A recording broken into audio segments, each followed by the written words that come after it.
Assalamualaikum warahmatullahi wabarakatuh. Selamat datang di channel para pencari ilmu. Ada sebuah hadis Nabi Shallallahu Alaihi Wasallam dianggap sangat menakutkan bagi umat Yahudi dan diprediksi terjadi di akhir zaman.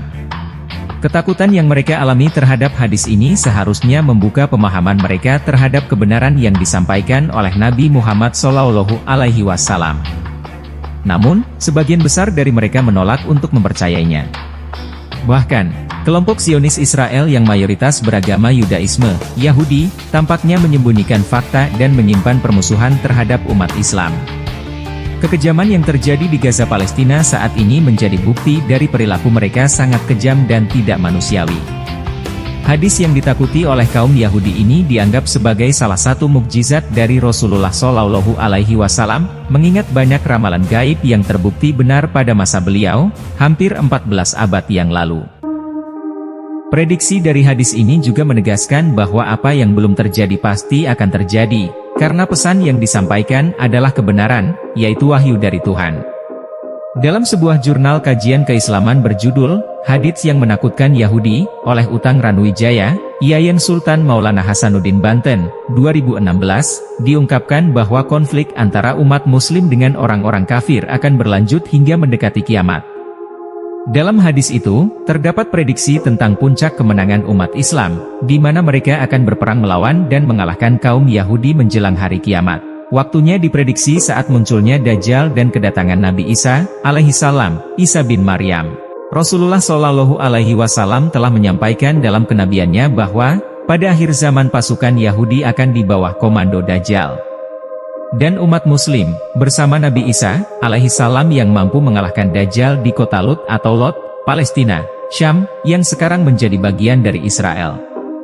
Perang tersebut diprediksi tidak akan menggunakan teknologi modern seperti sekarang, melainkan lebih mengandalkan peralatan perang kuno seperti pedang, tombak, dan kekuatan pasukan. Ini adalah fakta mengenai nasib akhir kaum Yahudi yang diprediksi terjadi di akhir zaman.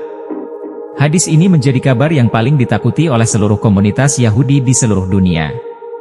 Hadis yang dimaksud ini diriwayatkan dari Abu Hurairah, di mana Rasulullah Shallallahu Alaihi Wasallam bersabda, "Kiamat tidak akan terjadi sehingga kaum muslimin memerangi Yahudi, lalu kaum muslimin akan membunuh mereka sampai-sampai setiap orang Yahudi bersembunyi di balik batu dan pohon, tetapi batu dan pohon itu berkata, 'Wahai muslim, wahai hamba Allah, ini ada orang Yahudi di belakangku.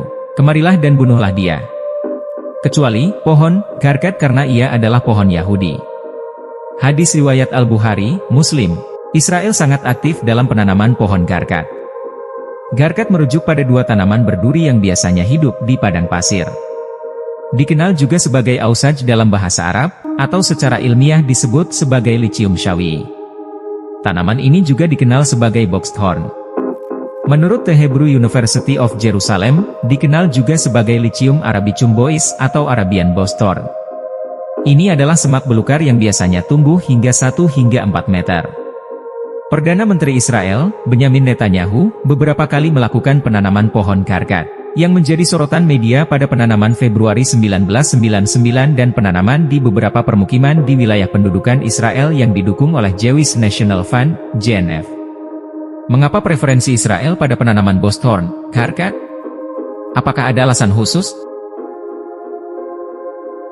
Israel telah lama melakukan penghijauan di wilayahnya, bahkan sebelum negara ini berdiri pada 1948.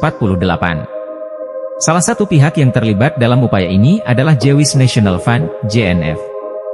JNF atau Keren Kaimet LeIsrael, KKL, didirikan pada Kongres Zionis kelima di Basel pada tahun 1901.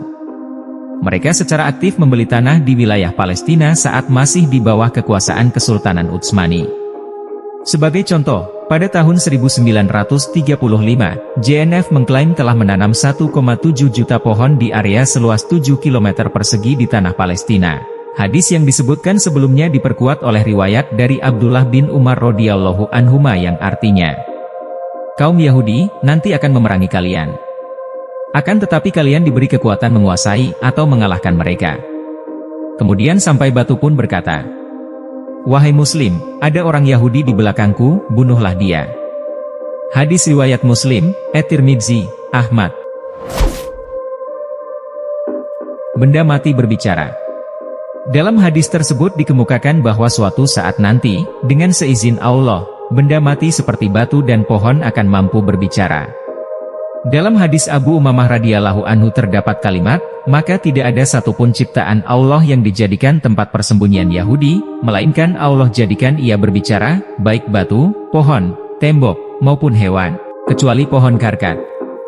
Dalam hadis Nabi disebutkan bahwa kecuali pohon karkat, karena ia merupakan pohon Yahudi. Dalam konteks ini, pohon tersebut tidak akan berbicara seperti halnya pepohonan lainnya. Imam An-Nawawi berkata, garkat adalah sejenis pohon berduri yang dikenal di negeri Baitul Maqdis, Palestina. Di sanalah Dajjal dan Yahudi akan dibunuh oleh Nabi Isa alaihissalam dan kaum muslimin. Ibnu Al-Atsir menjelaskan bahwa garkat adalah jenis pohon besar dan berduri. Bentuk tunggalnya disebut garkadah. Dalam Alam Yujamul Wasit dijelaskan bahwa pohon ini memiliki ketinggian antara 1 hingga 3 meter. Ini adalah spesies terung-terungan, dengan batang dan dahan berwarna putih, dan memiliki kesamaan dengan pohon ausaj dari segi daun yang lembut dan dahan yang berduri. Menurut beberapa muslim yang melihatnya, dari segi daun, batang, dan rantingnya, pohon ini mirip dengan pohon cemara, tetapi lebih pendek. Pohon karkat pernah tumbuh di tanah pemakaman Madinah, Al-Baqi, sebelum ditebang. Penyebabnya adalah saat Utsman bin Mas'ud radhiyallahu anhu dimakamkan di tempat tersebut. Pemahaman bahwa pohon karkat akan menjadi tempat persembunyian Yahudi di mana yang menunjukkan bahwa dalam ciptaan Allah, bahkan benda mati, terdapat yang tidak taat pada perintah Allah dan melakukan hal yang tidak diinginkannya. Contohnya, seperti kisah batu yang membawa lari pakaian Nabi Musa ketika beliau sedang mandi, yang akhirnya membuat Musa alaihissalam memukulnya. Meskipun kejadian semacam itu sulit dipahami, kehendak Allah meliputi segala sesuatu dan di dalamnya terdapat hikmah dan pelajaran yang berharga. Wallahu alam. Terima kasih sudah menonton video ini sampai habis. Jangan lupa like, komen, subscribe dan share.